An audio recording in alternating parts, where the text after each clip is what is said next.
Bismillahirrahmanirrahim. Assalamualaikum warahmatullahi wabarakatuh. Perkenalkan, nama saya Fadila Wektungan, jurusan Pendidikan Bahasa Arab, Fakultas Ilmu Tarbiyah dan Keguruan. Baiklah, di sini saya akan mempresentasikan logika ilmu dan berpikir ilmiah. Kita masuk pada pengertian ilmu logika. Logika berasal dari kata Yunani kuno yaitu logos, yang berarti hasil pertimbangan akal pikiran yang diutarakan lewat kata dan menyatakan dalam bahasa. Logika adalah salah satu cabang filsafat. Sebagai ilmu logika disebut dengan logika episteme atau ilmu logika pengetahuan yang mempelajari kecakapan untuk berpikir secara luas, tepat, dan teratur. Nah, baiklah, kita masuk pada macam-macam logika.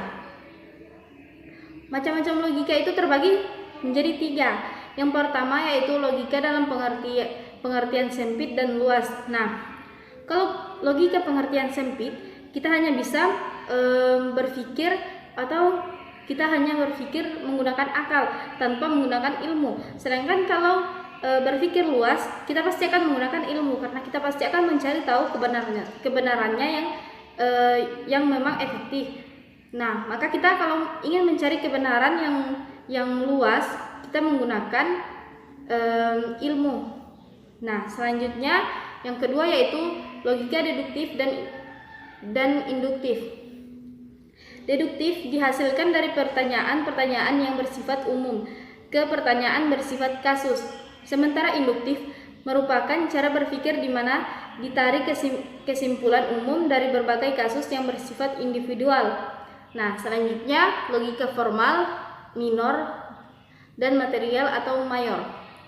Nah, logika formal atau disebut juga logika minor yaitu mempelajari atas asas, aturan atau hukum-hukum berpikir yang harus ditaati agar orang dapat berpikir dengan benar dan mencapai kebenaran.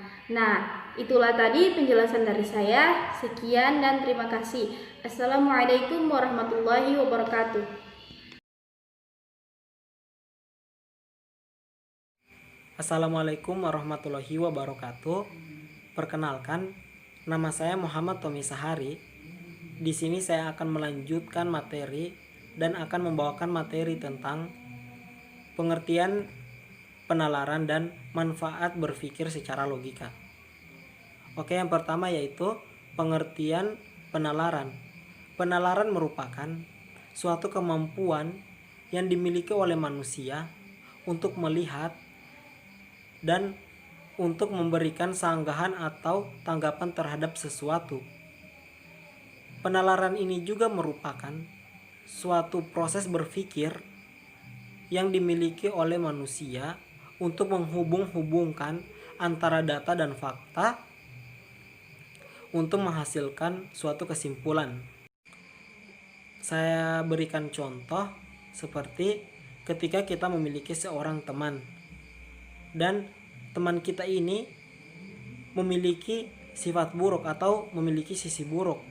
Nah, ketika kita mengetahui sifat buruk dari teman kita, pastinya ada yang memilih atau pastinya ada yang berpikir untuk merangkul atau mengingatkan, dan ada pula yang berpikir untuk menjauhinya karena tidak ingin terkena imbas dari sifat buruknya atau tidak ingin tertular sifat buruknya.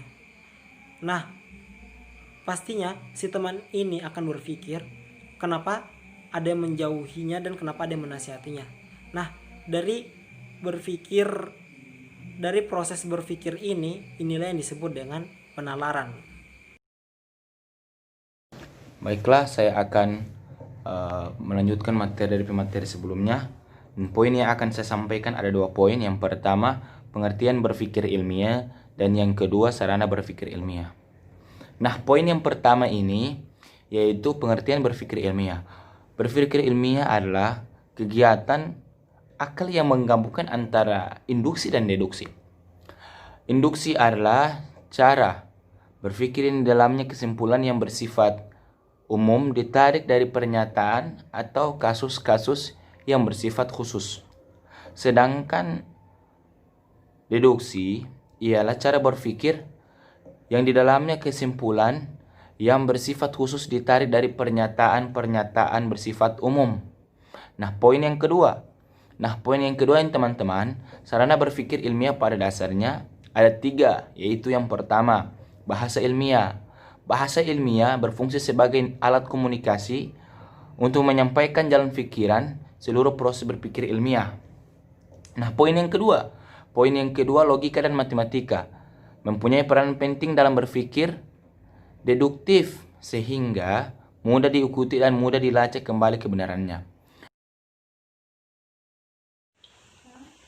Baiklah, saya akan melanjutkan pembahasan mengenai sarana berpikir ilmiah pada bagian tujuan sarana berpikir ilmiah dan fungsi dari berpikir ilmiah. Baik, langsung saja pada tujuan sarana berpikir ilmiah. Tujuan dari mempelajari sarana berpikir ilmiah yakni agar dapat memudahkan kita untuk menelaah ilmu secara baik. Tujuan dari mempelajari ilmu ini bermaksud agar kita mendapatkan ilmu pengetahuan yang memungkinkan kita untuk dapat memecahkan masalah-masalah kita pada kehidupan sehari-hari, sehingga masalah yang kita hadapi dapat terselesaikan dengan baik dan terarah sesuai dengan cara berpikir ilmiah dan ilmu pengetahuan yang telah kita pelajari.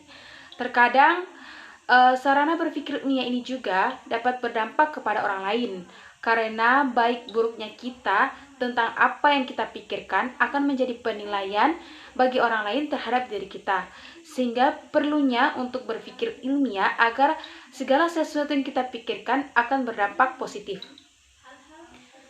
Berikutnya mengenai fungsi berpikir ilmiah, yakni sebagai alat bantu untuk mencapai tujuan dari sarana berpikir ilmiah sebagaimana yang telah dijelaskan pada bagian sebelumnya, di mana metode berpikir ilmiah adalah pengembangan pengetahuan berdasarkan metode-metode ilmiah yang pada hakikatnya merujuk pada tujuan dari sarana berpikir ilmiah, sebab sarana berpikir ilmiah merupakan alat yang membantu kegiatan ilmiah. Ada beberapa rincian fungsi dari sarana berpikir ilmiah.